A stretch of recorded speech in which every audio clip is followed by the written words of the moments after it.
Hello. Because it's Women's Month and I'm saving up on electricity, so I did not turn the lights on.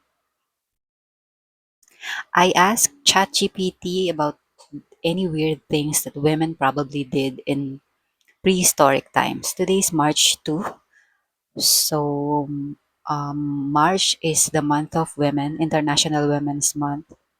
And in the Philippines, here in the Philippines, it's also Fire Prevention Month. So women and fire.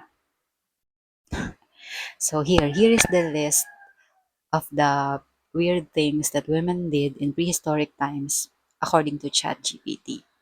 Number one, inventing the first purse with a rock.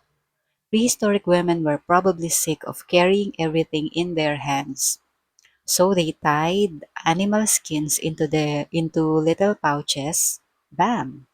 The first handbag, and what was in it? Rocks, berries, and maybe a baby lizard for later.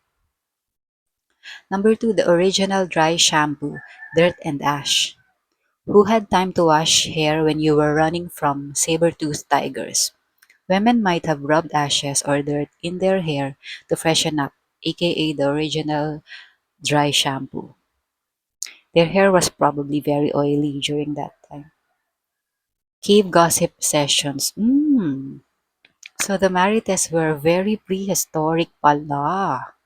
Did you see what Uga wore to the mammoth hunt? Who's Uga? Probably one of the probably one of the Flintstones characters. Anyway, did you see what Uga wore to the mammoth hunt? I mean brown fur again? Oh, yes, prehistoric women were definitely gossiping while gathering nuts and berries. Number four, inventing makeup with berries.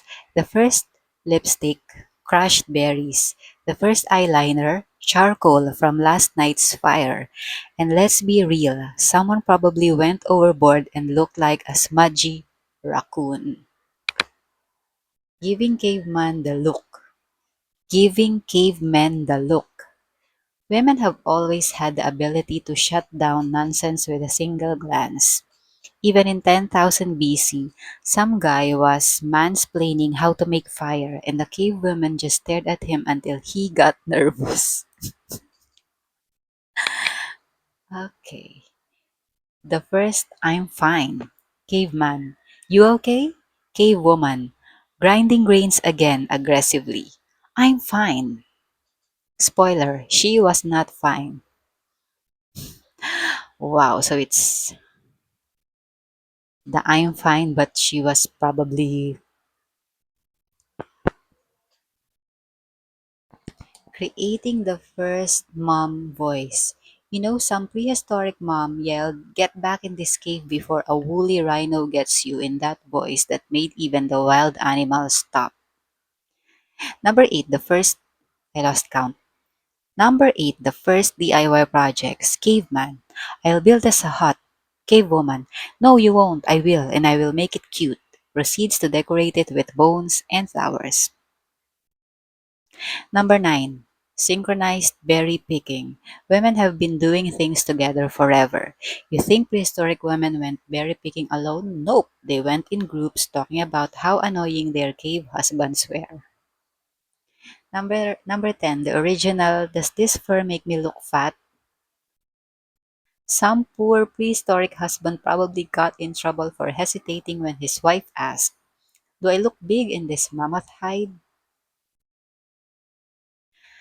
Number 11, surviving without instructions. While cavemen probably stood around confused trying to figure out how to start a fire, cave women were out there actually doing it without a manual.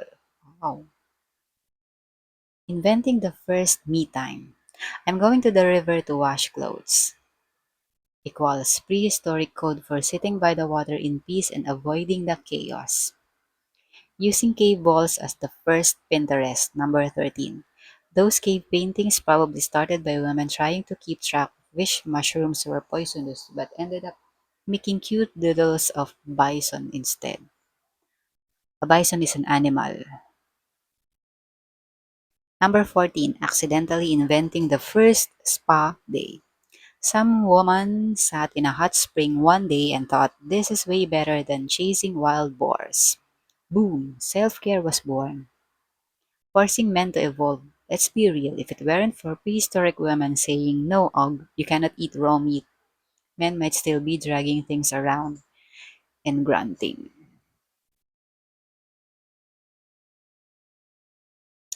So, this is it.